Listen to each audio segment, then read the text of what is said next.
अस्सलाम वालेकुम बेटा, हाउ आर यू। आज के लेक्चर में हम नेचर ऑफ लाइट का सेकंड टॉपिक डिस्कस करेंगे जिसका नाम है डबल स्लिट एक्सपेरिमेंट। तो आइए स्टार्ट करते हैं कि डबल स्लिट एक्सपेरिमेंट क्या होता है। बेटा, डबल स्लिट एक्सपेरिमेंट को हम यंग्स डबल स्लिट एक्सपेरिमेंट भी बोलते हैं क्योंकि सबसे पहले इस एक्सपेरिमेंट को यंग ने परफॉर्म किया था। यंग्स डबल स्लिट एक्सपेरिमेंट में इंटरफेरेंस ऑफ लाइट होता है। लाइट की वेवलेंथ क्योंकि बहुत छोटी होती है, इस वजह से लाइट के अंदर इंटरफेरेंस करवाना इतना आसान नहीं होता जितना साउंड में होता है। इसी वजह से लाइट के अंदर इंटरफेरेंस करवाने के लिए हमें दो कोहेरेंट सोर्सेज की ज़रूरत पड़ती है। अब कोहेरेंट सोर्सेज क्या होते हैं, ये हमने लास्ट टॉपिक में डिस्कस किया था कि ऐसे दो सोर्सेज जिनकी फ्रीक्वेंसी सेम और उनके दरमियान में फेज डिफरेंस हमेशा सेम रहेगा तो वो कोहेरेंट सोर्सेज होते हैं। और ये भी पढ़ा था कि दो सेपरेट सोर्सेज की लाइट जो है वो कभी भी कोहेरेंट नहीं हो सकती।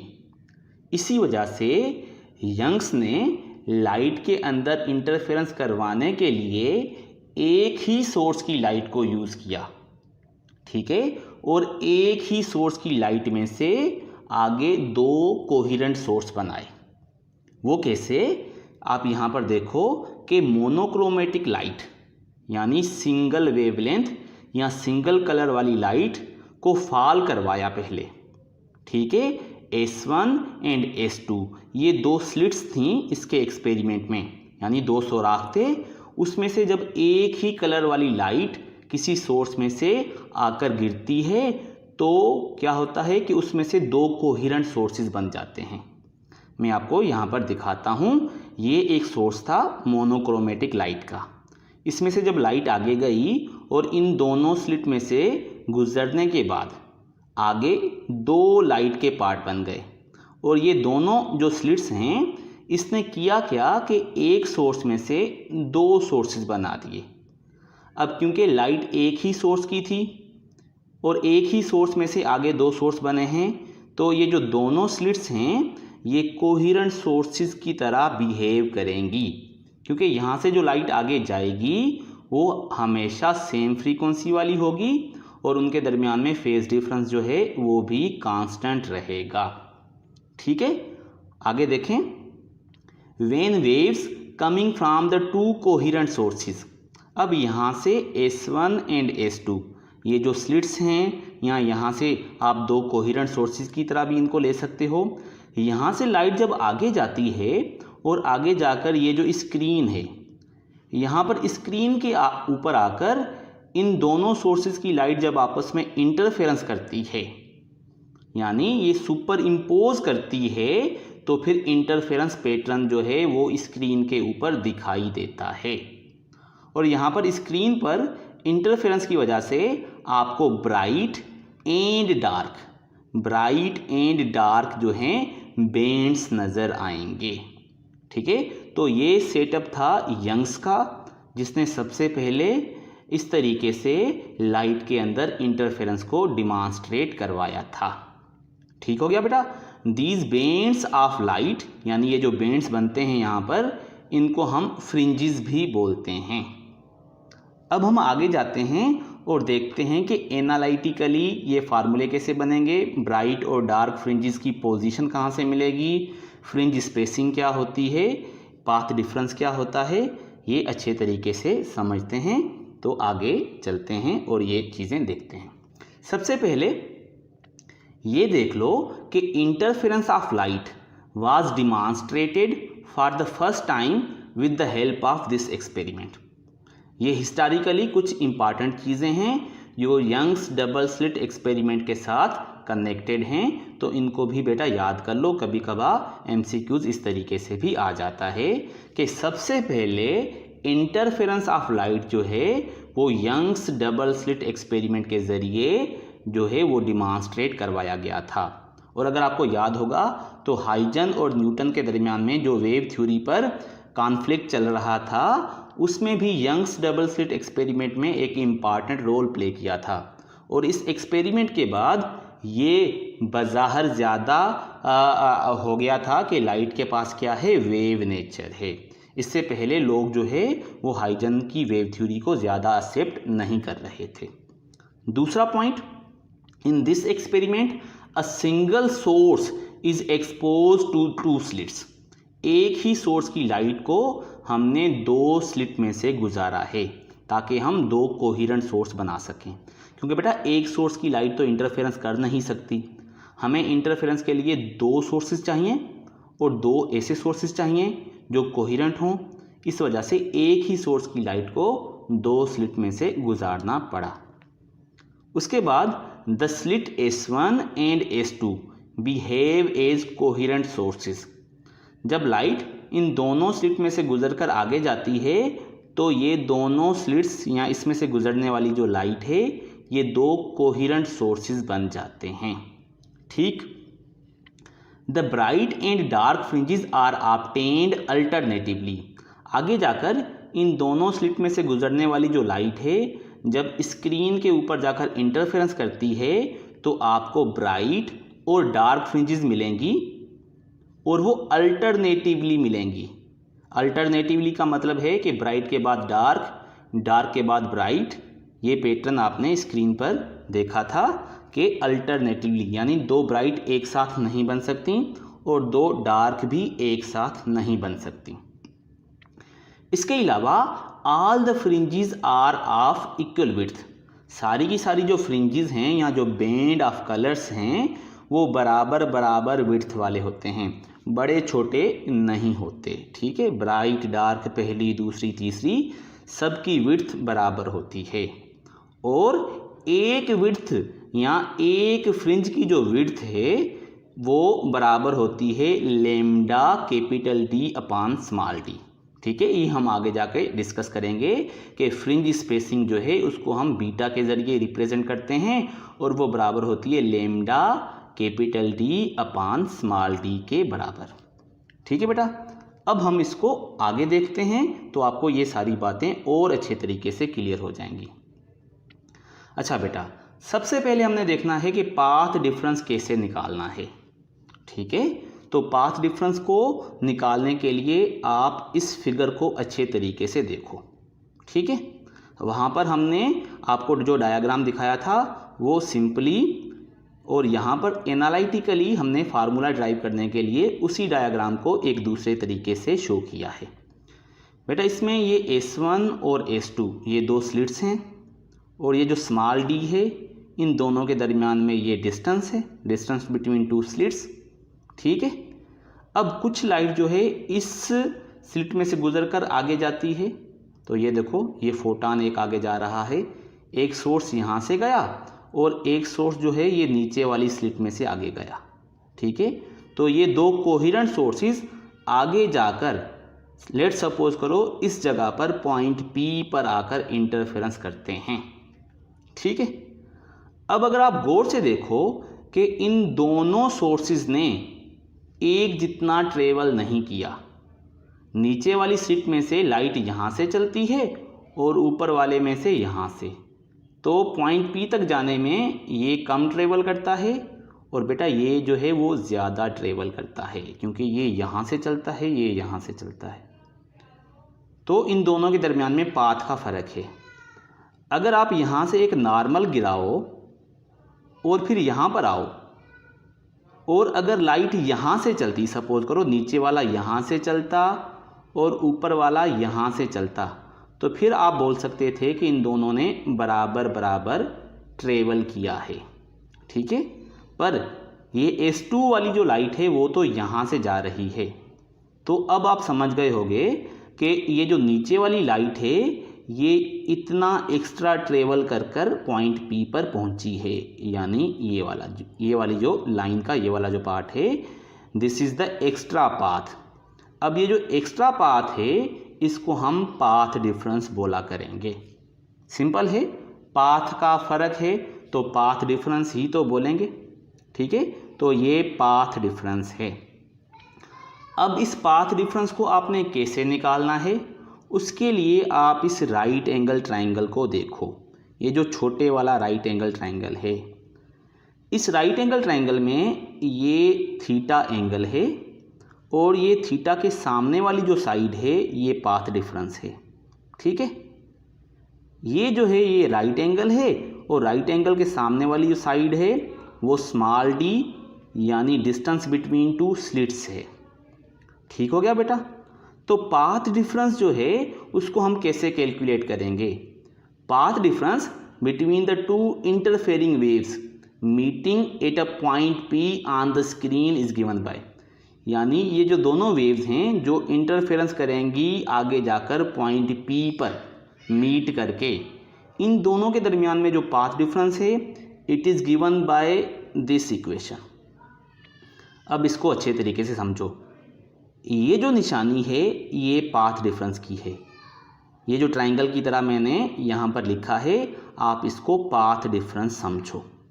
ठीक है, अब ये इक्वेशन कैसे बनी इसको अच्छे तरीके से समझ लो। पहले अगर हम इस छोटे ट्राइंगल पर साइन थीटा लगाएं तो साइन थीटा क्या होता है? परपेंडिकुलर यानी पाथ डिफरेंस वाली साइड डिवाइडेड बाय हिपोटेन्यूज यानी डी। तो अगर यहाँ पर देखो कि साइन थीटा बराबर है पाथ डिफरेंस, आप ये दरमियान वाले पार्ट को फिलहाल छोड़ो, ये तीनों साइडें आपस में बराबर हैं, तो आप फिलहाल ये फर्स्ट और ये जो थर्ड नंबर पर जो इक्वेशन है इनको आपस में बराबर करते हैं। ये देखो साइन थीटा बराबर हो जाएगा परपेंडिकुलर अपॉन हिपोटेन्यूज। तो साइन थीटा परपेंडिकुलर क्या है? Path difference. तो ये बेटा path difference divided by hypotenuse small D. तो ये जो डी है ये यहाँ पर नीचे आना चाहिए था, पर क्रॉस मल्टीप्लिकेशन में हमने यहाँ पर लिख दिया है। तो sine theta is equal to path difference upon D, यहाँ डी क्रॉस मल्टीप्लिकेशन में इधर आ गया, तो फिर डी साइन थीटा किसके बराबर हो गया बेटा? पाथ डिफरेंस के from this right angle triangle. तो कुछ भी नहीं है, इस राइट एंगल ट्राइंगल पर आपने साइन थीटा लगाया तो पता चला कि पाथ डिफरेंस ये जो ट्राइंगल है ये बराबर हो जाता है डी साइन थीटा के। अब ये जो दरमियान में है ये इसके बराबर कैसे है इसको भी देख लो। देखो बेटा ये डी है तो बराबर लगाकर डी तो हमने सेम रखा, बाकी क्या है? Sine theta. अच्छा, अब इस छोटे ट्राइंगल में से आप इस बड़े ट्राइंगल पर आ जाओ, ये जो डॉटेड लाइन वाला ट्राइंगल है। और बेटा ये जो छोटा ट्राइंगल है और ये जो बड़ा ट्राइंगल है, दीज आर सिमिलर ट्राइंगल्स। ठीक है, ये वाली एंगल इस एंगल के बराबर है, क्योंकि मैंने बेटा आपको शुरू में बताया है कि दो लाइनों के दरमियान में जो एंगल होती है उनके परपेंडिकुलर्स के दरमियान में भी वही एंगल होती है। तो शुरू वाला जो ट्राइंगल है उसमें दो लाइनें ये हैं, एक ये वर्टिकल वाली और एक ये वाली। अब आगे देखो कि ये वाली जो डॉटेड लाइन है ये इस लाइन पर परपेंडिकुलर है और ये जो हॉरिजॉन्टल वाली डॉटेड लाइन है ये इस वर्टिकल लाइन पर परपेंडिकुलर है। तो दो लाइनों के दरमियान में जो एंगल होगी उनके नॉर्मल्स के दरमियान में भी वही एंगल होगी। इस वजह से ये एंगल और ये एंगल सेम है, तो दीज आर सिमिलर ट्राइंगल्स। तो ये जो डी था बराबर लगाकर हमने डी तो सेम रखा और आगे जो साइन थीटा है वो किसके बराबर होता है? Perpendicular upon hypotenuse. पर बेटा जब एंगल स्मॉल होती है तो आपको पता है कि साइन थीटा टेन थीटा के बराबर होता है, तो इसके बदले हम टेन थीटा भी सपोज कर सकते हैं।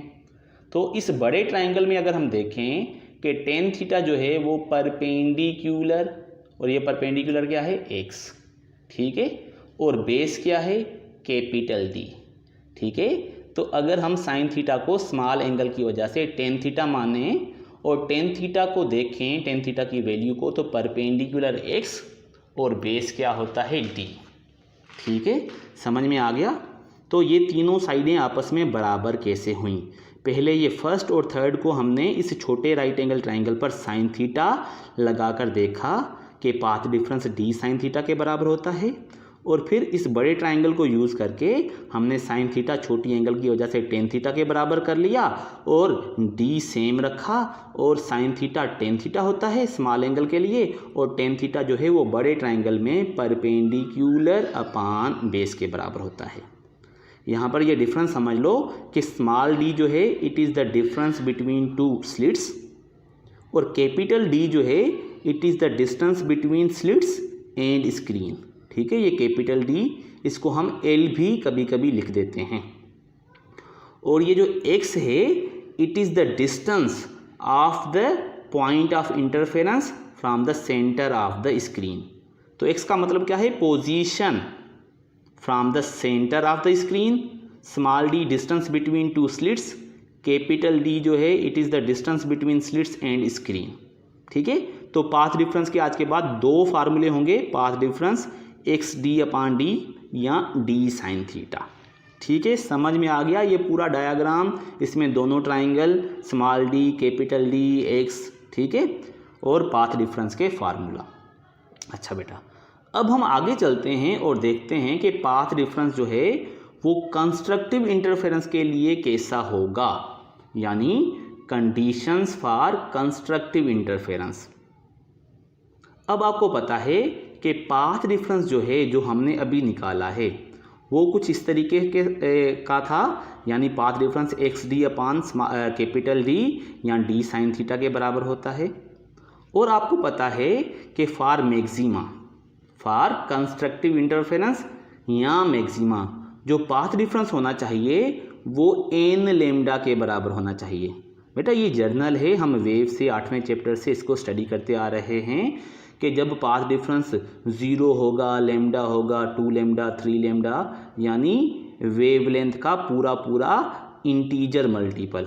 ठीक है, यहाँ पर n जो है वो 0 से 1, 2, 3 इस तरीके से आगे चलता है। समझ में आ गया? तो पाथ डिफरेंस ऐसा होगा तो फिर मैक्सिमा या कंस्ट्रक्टिव इंटरफेरेंस होगा। अब आप देखो कि ये जो वैल्यू है ये भी पाथ डिफरेंस की वैल्यू है, X D upon capital D, D sine theta भी पाथ डिफरेंस है और कंस्ट्रक्टिव इंटरफेरेंस में एन लेमडा भी तो पाथ डिफरेंस है। अब ये सारी वैल्यूज़ क्योंकि बराबर हैं तो हम इनको आपस में किसी भी दो को बराबर कर सकते हैं। तो अगर आप x D upon capital D को फॉर मैक्सिमा एन लेमडा के बराबर कर दो तो फिर आपको कुछ इस तरीके की इक्वेशन बनेगी जो position of nth bright fringe हमें शो करेगी। कैसे? ऐसे समझते हैं, वेट। ठीक है बेटा, देखो हमने इस पार्ट को x small D upon capital D को एन लेमडा के बराबर किया। एन लेमडा के बराबर क्यों किया? क्योंकि मैक्सिमा के लिए पाथ डिफरेंस ऐसा होता है और जर्नली ऐसा होता है। तो यहाँ पर एन लेमडा इस तरफ है और इस तरफ क्या होना चाहिए था, x D upon capital D. तो हमें क्योंकि सिर्फ एक्स चाहिए तो यहाँ पर ये जो स्मॉल डी था ये क्रॉस मल्टीप्लिकेशन में देखो नीचे आ गया और ये जो कैपिटल डी नीचे था ये क्रॉस मल्टीप्लिकेशन में ऊपर चला गया। तो by equating this side to this side आपने एक्स की वैल्यू जो सॉल्व करके बनाई वो बराबर हो गई n lambda capital D upon small d. और ये जो एक्स है ना यहाँ पर ये हमें पोजीशन ऑफ ब्राइट फ्रिंज बताएगा क्योंकि आपने ये जो पाथ डिफरेंस लिया है ये मैक्सिमा वाला लिया है। ठीक है, position of nth bright fringe का मतलब है कि स्क्रीन के सेंटर से जो ब्राइट फ्रिंज होती है वो कितना दूर होती है, ऊपर या नीचे। अब यहाँ पर ये जो lambda capital D upon small D है इसको आगे जाकर हम फ्रिंज स्पेसिंग बोलते हैं। और अगर हम इस तीनों को यानी lambda capital D upon small D को बीटा बोल दें तो फिर ये क्या बन जाएगा, एन बीटा। ठीक है, कुछ भी नहीं है, इन तीनों को मिलाकर मैंने बीटा बोल दिया है। और आपको पता है कि जो ब्राइट फ्रिंजेस हैं इसमें एन की वैल्यू जो है वो 0 से स्टार्ट होगी, 0, 1, 2। ठीक है, तो अगर मैं आपसे पूछूं कि पहली ब्राइट कहाँ पर बनेगी तो आपने एन के बदले 0 पुट करना है, यहाँ पर 0 हो जाएगा तो ये सारा वैल्यू 0 हो जाएगा। तो पहली ब्राइट तो 0 पर ही बनेगी उसके बाद जो दूसरी ब्राइट है उसमें n की वैल्यू 1 पुट करोगे तो लेमडा कैपिटल D अपान स्मॉल d। दूसरी ब्राइट जो है वो 2, तीसरी ब्राइट जो है वो 2 लेमडा कैपिटल D अपान स्मॉल d के बराबर हो जाएगी। तो आप यहाँ पर n की वैल्यू 0, 1, 2, 3, 4 ऐसे पुट करते जाओगे तो आपको ब्राइट फ्रिंज की जो पोजीशन है स्क्रीन पर सेंटर ऑफ स्क्रीन से आपको मालूम होती जाएगी। बेटा याद कर लो कि इस पैटर्न में सेंटर में ब्राइट बनती है और सेंटर वाली जो है वो तब मिलती है जब हम n की वैल्यू 0 पुट करें। तो ये जो सेंटर वाली ब्राइट होती है ना, इसको हम क्या बोलते हैं, सेंट्रल ब्राइट या 0th ऑर्डर ब्राइट। तो सेंटर वाली को हम फर्स्ट नहीं बोलते, और फिर जब हम फर्स्ट पुट करेंगे तो फिर उसको बोलेंगे फर्स्ट ब्राइट। तो फर्स्ट ब्राइट कहाँ पर बनेगी, 0 पर नहीं, लेमडा कैपिटल D अपान स्मॉल d पर। ठीक है, तो आपने देखा कि पाथ डिफरेंस का जनरल फार्मूला ये और मैक्सिमा के लिए n लेमडा, इन दोनों को आपस में बराबर किया और दोनों को बराबर करने के बाद जो x की value I, position of nth bright की जो वैल्यू आई वो इसके बराबर हो गई। यहाँ पर कैपिटल लेमडा कैपिटल D अपान स्मॉल d जो है वो बीटा के बराबर हो गया, तो फिर हम इसको n बीटा के ज़रिए भी लिख सकते हैं। सेंट्रल ब्राइट जो है वो तब मिलेगी जब आप वैल्यू 0 पुट करोगे और उसके बाद फर्स्ट सेकंड थर्ड में फर्स्ट सेकंड थर्ड ब्राइट आपको मिलना शुरू हो जाएगी। क्लियर हुआ। अब इसी तरीके से हम देखते हैं कि कंडीशन फॉर डिस्ट्रक्टिव इंटरफेरेंस कहाँ पर होगी और कैसे मिलेगी। तो बेटा देखो, वंस अगेन पाथ डिफरेंस का जर्नल फार्मूला तो वही रहेगा, यानी d साइन थीटा या x D upon capital D। पर आपको पता है कि फॉर मिनिमा जो पाथ डिफरेंस होता है वो कैसा होता है, 2n-1 लेमडा बाई 2। यानी अगर आप जर्नली सोचो तो क्या होता है, lambda by 2, 3 lambda by 2, 5 lambda by 2। तो आप सोचोगे कि लेमडा बाई 2 के साथ कोई आड नंबर है ना, यानी 1 लेमडा बाई 2, फिर 3, फिर 5 लगेगा, फिर 7 लगेगा। तो ये देखो लेमडा बाई 2 तो है और लेमडा बाई 2 के साथ ये ब्रैकेट में 2n-1 जो है ये आड नंबर होता है। ठीक है, तो ये आड है और आगे क्या है, लेमडा बाई 2, यानी आड मल्टीपल हो जाएगा लेमडा बाई 2 का। आपको यकीन नहीं आता तो आप करके भी देख लो। अगर आप n की वैल्यू 1 पुट करोगे तो 1 2 ज़ा 2 माइनस 1 क्या हो जाएगा, 1 लेमडा बाई 2। फिर आप 2 पुट करोगे तो 2 2 ज़ा 4 माइनस 1, 3 लेमडा बाई 2। 3 पुट करोगे तो 3 2 ज़ा 6 माइनस 1 क्या हो जाएगा, 5 लेमडा बाई 2। यहाँ पर आप ये याद रख लो कि n की वैल्यू 0 से नहीं 1 से स्टार्ट हो रही है।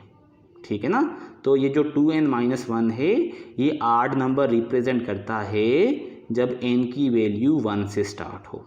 ठीक है, तो ये मिनिमा के लिए पाथ डिफरेंस ऐसा होता है।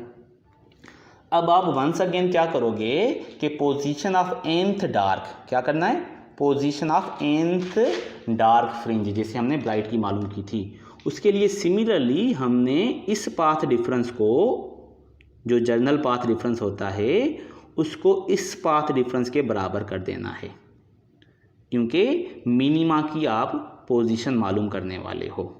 ठीक है, तो जब बेटा हम ऐसा करेंगे तो वंस अगेन देखो, ये एक साइड ये होगी और एक साइड ये होगी, तो ये जो राइट में है 2n-1 ये लेमडा अपान 2 ये तो सेम है। ठीक है, और इसको बराबर लगाकर इसके बराबर करना था ना, तो इस तरफ क्या आना था, x D upon capital D। तो ये जो स्मॉल d है ये क्रॉस मल्टीप्लिकेशन में यहाँ पर आ गई और कैपिटल D जो नीचे थी वो क्रॉस मल्टीप्लिकेशन में ऊपर चली गई और हमारा ये फार्मूला बनेगा। ठीक है, यहाँ पर एक स्टेप हमने रिड्यूस किया है क्योंकि हमें किसकी पोजीशन चाहिए बेटा, x चाहिए डार्क की, तो हमें एक्स डी अपान डी की वैल्यू नहीं चाहिए। वैसे तो x D upon capital D इसके बराबर था, पर हमने कैपिटल D और स्मॉल d को क्रॉस मल्टीप्लिकेशन में ऊपर नीचे ऐसे करके लिखा तो x की वैल्यू मिल गई और ये डार्क का x है। सही, तो 2n-1 यानी 2n-1 क्या है, आड नंबर लेमडा कैपिटल D अपान 2d। इस पोजीशन में हमें डार्क फ्रिंजेस मिलती हैं। अब आपको पता है कि लेमडा कैपिटल D अपान स्मॉल d इसको हम बीटा भी बोलते हैं, तो आप इसी साइड को 2n-1 अपान 2 इंटू बीटा भी लिख सकते हो इस lambda capital D upon small D के बदले।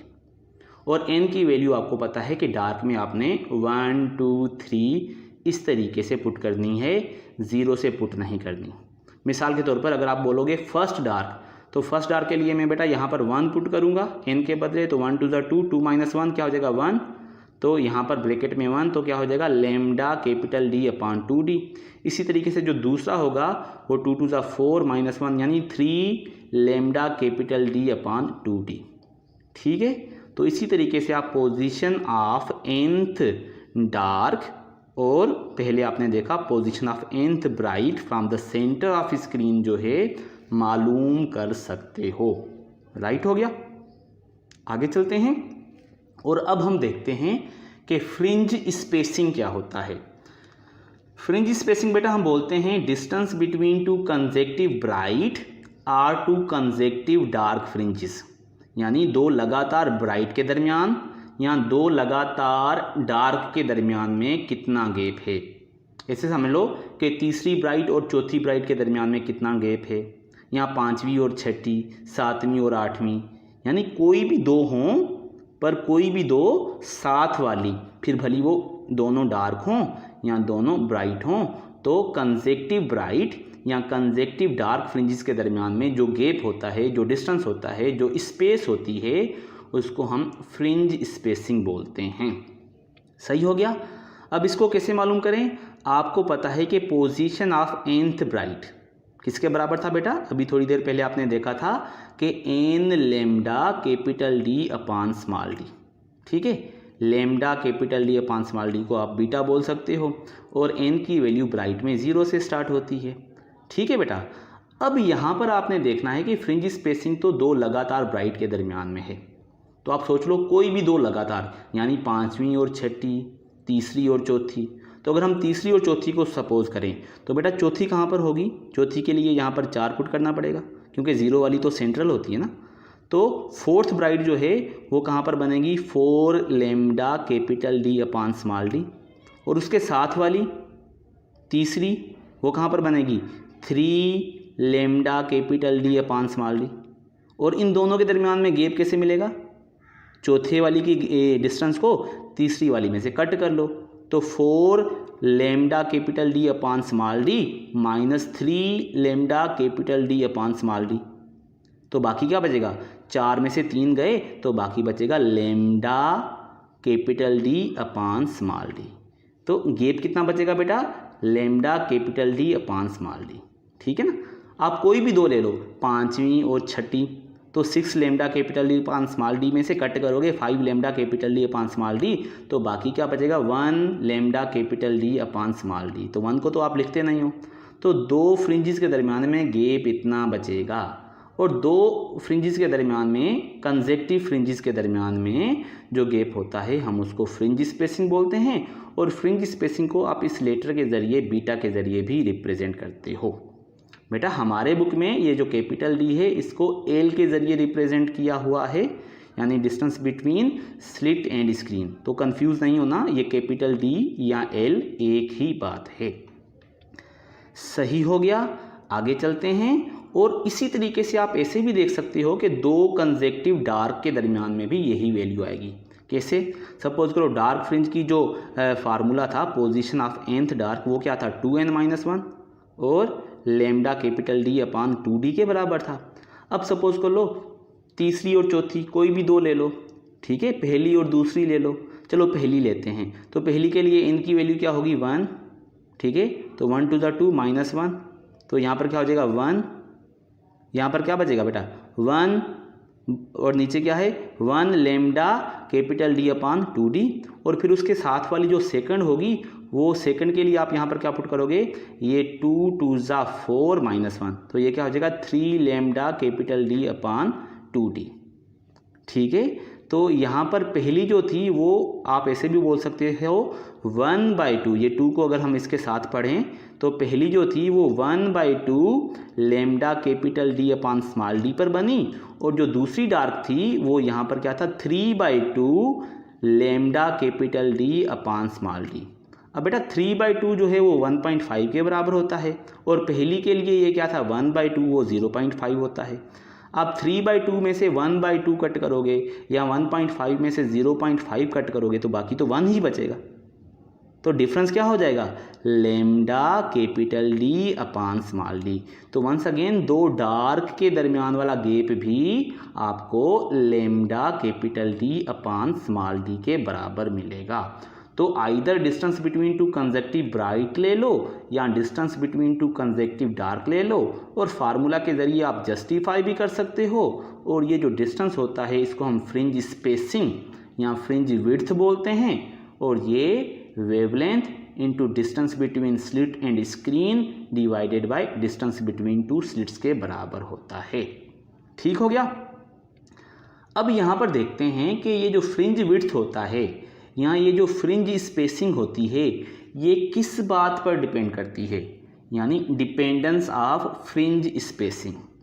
तो बेटा क्योंकि फ्रिंज स्पेसिंग का फार्मूला आपने पढ़ा lambda capital D upon small D, ठीक है। तो फार्मूले में क्योंकि 3 चीज़ें हैं तो डिपेंड भी इन्हीं पर करेगी। तो देख लेते हैं कि सबसे पहले जो फ्रिंज स्पेसिंग है it depends upon the wavelength of the light use. वो किस तरीके से कि फ्रिंज स्पेसिंग जो है वो वेवलेंथ के साथ प्रोपोर्शनल होती है। जितनी बड़ी वेवलेंथ उतनी बड़ी फ्रिंज स्पेसिंग। बड़ी बड़ी आपको बेंड्स तब नज़र आएंगी जब लाइट का जो वेवलेंथ है ऐसे कलर वाला हो जो बड़ी वेवलेंथ वाला हो।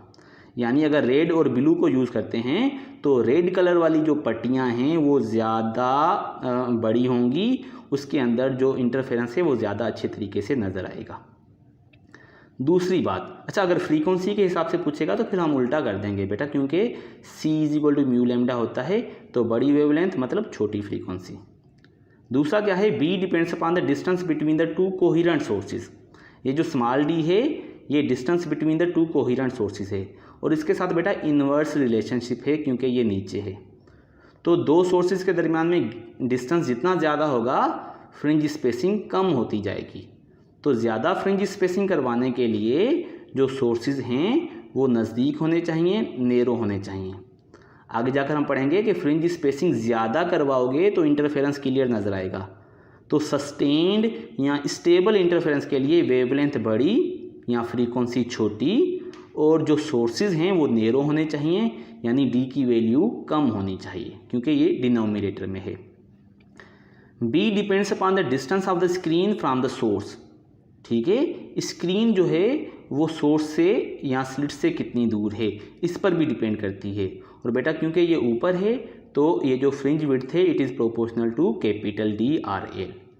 तो फ्रिंज विड्थ को ज़्यादा करने के लिए स्क्रीन दूर होनी चाहिए, सोर्सेज नेरो होने चाहिए, और वेवलेंथ जो है वो बड़ी या फ्रीक्वेंसी छोटी होनी चाहिए। इसके अलावा यहाँ पर एक और बात मैं आपको समझाऊँ। आपको पता है कि बड़ी वेवलेंथ वाली जो फ्रिंज होगी वो ज़्यादा जगह लेती है, विड्थ माना जगह। तो बड़ी जो बैंड है बड़ी वेवलेंथ वाली उसकी विड्थ भी ज़्यादा होती है।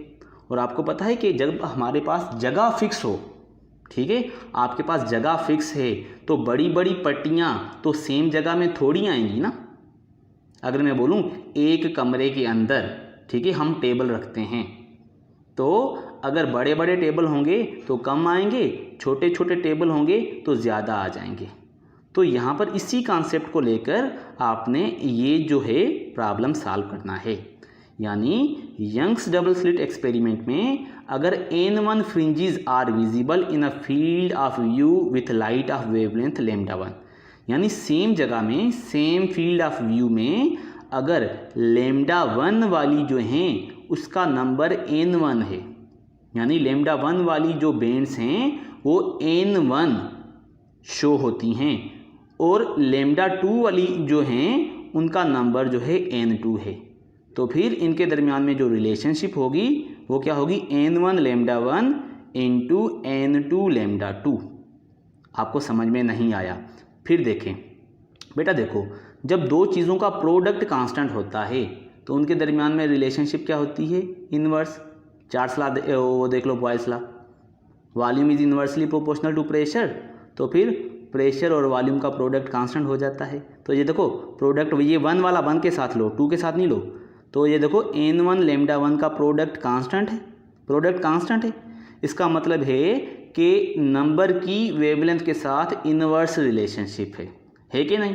और मैं आपको यही तो समझा रहा हूँ कि जिसकी वेवलेंथ ज़्यादा होगी उसका नंबर कम होगा। बड़े टेबल सेम कमरे में कम आएंगे, तो बड़ी वेवलेंथ वाली पट्टियाँ सेम फील्ड ऑफ व्यू में कम नंबर में दिखाई देंगी। तो इसी वजह से अगर लैम्डा 1 वाली जो वेवलेंथ है उसकी n1 पट्टियाँ नज़र आती हैं तो लैम्डा 2 वाली की जो है वो n2 नज़र आती हैं। तो रिलेशनशिप कैसे बनेगी, n1 लैम्डा 1 n2 लैम्डा 2। और यहाँ से हमें ये भी पता चल रहा है कि इनवर्स रिलेशनशिप है। बेटा इस पर प्रॉब्लम कैसे आएगा, आपको बोल देगा कि लैम्डा 1 वाली इतनी 1000 या 2000 नज़र आ रही हैं, तो बताओ एक दूसरी वेवलेंथ जो यूज़ की जिसकी वेवलेंथ इतनी है तो उसकी कितनी नज़र आएंगी। तो जस्ट आपने इनवर्स रिलेशनशिप या दोनों के प्रोडक्ट कांस्टेंट करके इस प्रॉब्लम को सॉल्व करना है। क्लियर हो गया, आगे चलें। बेटा नेक्स्ट क्या है, कंडीशन ऑफ स्टेबल इंटरफेरेंस। अब हमने देखना है कि स्टेबल इंटरफेरेंस जो है वो किन कंडीशंस पर होता है। तो बेटा सबसे पहले स्टेबल इंटरफेरेंस के लिए phase difference between the to interfering waves must remain constant, otherwise the interference will not be sustained. यानी ये जो दो सोर्सेज की जो लाइट है इनके दरमियान में फेज डिफरेंस कांस्टेंट होना चाहिए, क्योंकि अदरवाइज वो सोर्सेज कोहेरेंट ही नहीं होंगे, तो इंटरफेरेंस जो है वो सस्टेन या स्टेबल नहीं होगा। इसका तो हमें ऑलरेडी पता है कि फेज डिफरेंस कांस्टेंट होना चाहिए, अदरवाइज सोर्सेज जो हैं वो कोहेरेंट नहीं होते। इसी के साथ अगर हम बोलें कि frequency and wavelength of the two waves should be equal, ये भी वही बात है कि वेवलेंथ सेम नहीं होगी फिर भी कोहेरेंट नहीं होंगे। If not the phase difference will not remain constant and so the interference will not be sustained. तो ये जो दोनों पॉइंट्स हैं ये हमने कोहेरेंट वाले जो हैं उसी में से ले लिए, यानी इंटरफेरेंस को सस्टेन करने के लिए लाइट कोहेरेंट होनी चाहिए जिसमें फेज डिफरेंस भी कांस्टेंट होना चाहिए और फ्रीक्वेंसी और वेवलेंथ जो हैं वो भी सेम होनी चाहिए। तीसरे पॉइंट को देखते हैं कि लाइट मस्ट बी मोनोक्रोमेटिक।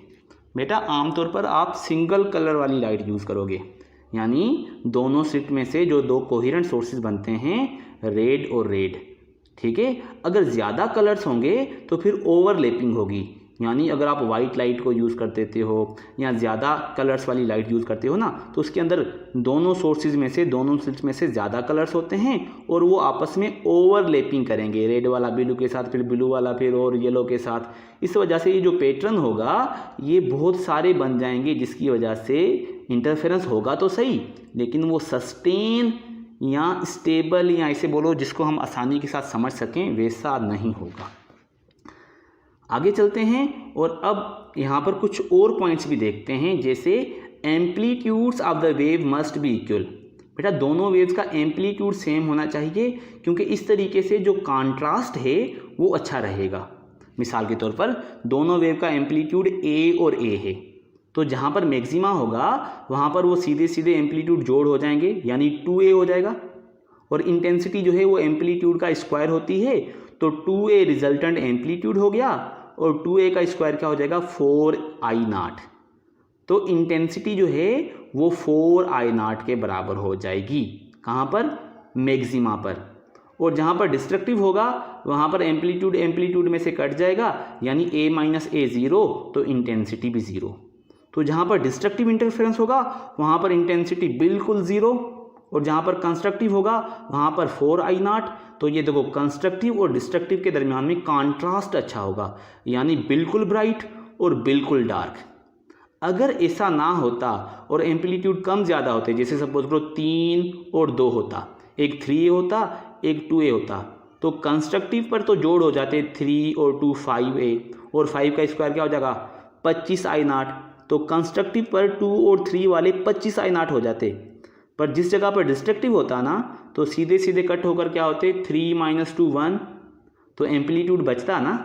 तो जहाँ पर डिस्ट्रक्टिव इंटरफेरेंस होता वहाँ पर फुली डार्क नहीं बनता, वहाँ पर भी कुछ ना कुछ इंटेंसिटी बच जाती, जिसकी वजह से जो कंट्रास्ट है वो इम्प्रूव नहीं हो पाता। तो अच्छे कंट्रास्ट के लिए जो आपका एम्पलीट्यूड है दोनों वेव्स का वो बराबर बराबर होगा।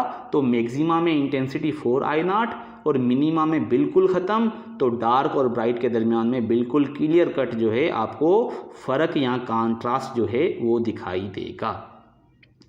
पांचवा point, the distance between the two light sources must be small and the distance between the source and the screen must be large. बेटा देखो, हमने फ्रिंज विड्थ पढ़ी थी ना, beta is equal to lambda capital D upon small d पढ़ा था। उसमें आपको पता है कि फ्रिंज विड्थ को ज़्यादा करना है। अच्छे तरीके से इंटरफेरेंस देखने के लिए पट्टियाँ बड़ी बड़ी होनी चाहिए, तो फिर उसके लिए कैपिटल डी ऊपर था तो स्क्रीन दूर होनी चाहिए, और स्मॉल डी नीचे था तो जो सोर्सेज हैं वो नेरो होने चाहिए, या स्लिट्स जो हैं वो नज़दीक नज़दीक होनी चाहिए, ताकि आपकी फ्रिंज विड्थ बड़ी हो और इंटरफेरेंस जो है वो क्लियरली नज़र आए। इसी के साथ जो टू कोहेरेंट सोर्सेज हैं दे मस्ट बी नेरो। ये सेम ही पॉइंट हो गया कि जो सोर्सेज हैं, जो स्लिट्स हैं वो नेरो होने चाहिए। नेरो का मतलब है नज़दीक होने चाहिए। समझ में आ गया बेटा?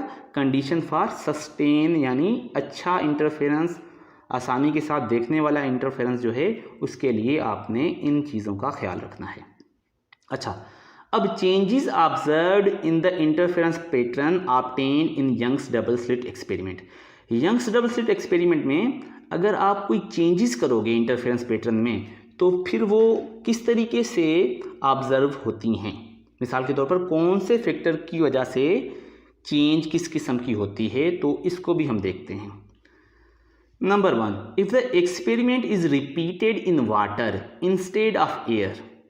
ठीक है, अगर आप एक्सपेरिमेंट हवा के बदले एयर में कर दो तो आपको पता है एयर जो है बेटा उसमें लाइट तेज़ ट्रेवल करती है। ये लाइट की बात हो रही है, साउंड की नहीं हो रही।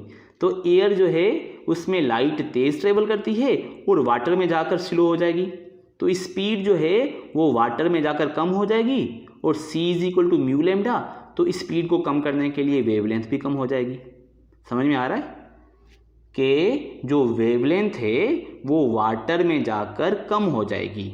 अगर आप एक्सपेरिमेंट को, सारे सेटअप को उठाकर एयर में से वाटर में ले जाते हो तो वाटर में जाकर स्पीड भी कम हो जाएगी, वेवलेंथ भी कम हो जाएगी, फ्रीक्वेंसी सेम रहेगी। ठीक है, तो आपको पता है ये जो फ्रिंज विड्थ है ये lambda capital D upon small D. अगर वाटर में जाकर वेवलेंथ कम होती है तो फिर फ्रिंज विड्थ भी कम हो जाएगी। तो इसी वजह से ये क्या लिखा है कि कॉन्सिक्वेंटली जो फ्रिंज विड्थ है या फ्रिंज स्पेसिंग है वो डिक्रीज हो जाएगी। समझ में आ गया? दूसरा point, when one of the slit, दोनों स्लिट में से किसी भी एक स्लिट को अगर आप क्लोज कर दोगे in a state of interference, in this state interference does not take place, तो फिर इंटरफेरेंस होगा ही नहीं। आपने एक स्लिट को बंद कर दिया तो फिर तो लाइट एक सोर्स में से जाएगी, तो आपके पास एक ही कोहेरेंट सोर्स होगा, दूसरा सोर्स तो है ही नहीं, तो एक ही सोर्स की लाइट इंटरफेरेंस कैसे करेगी। ठीक है, तो ऐसे एमसीक्यूज आते हैं, ये एज इट पॉइंट जो हैं ये एमसीक्यूज वाले हैं। ठीक है, एक स्लिट को आपने क्लोज कर दिया और फिर एक ही स्लिट में से रोशनी आगे जाएगी जो इंटरफेरेंस नहीं करेगी, और स्क्रीन के ऊपर आपको यूनिफॉर्मली इल्यूमिनेशन जो है वो ऑब्जर्व होगी। इल्यूमिनेशन माना स्क्रीन एक जैसी रोशन हो जाएगी, उसके ऊपर पट्टियाँ नज़र नहीं आएंगी। When one slit is fully open and other one is partially open, एक को आपने फुली ओपन रखा, दूसरे को बिल्कुल बंद नहीं किया, पार्शली ओपन रखा, तो कंट्रास्ट जो है वो ख़राब हो जाएगा। रीज़न, जो फुली ओपन है उसमें से पूरा एम्पलीट्यूड निकल जाएगा, जो पार्शली है उसमें एम्पलीट्यूड कम निकलेगा, और क्योंकि एम्पलीट्यूड जब अनइक्वल होते हैं तो फिर आपको पता है कंट्रास्ट जो है वो ख़राब हो जाता है। तो इस तरीके से आपने इस पॉइंट को समझना है।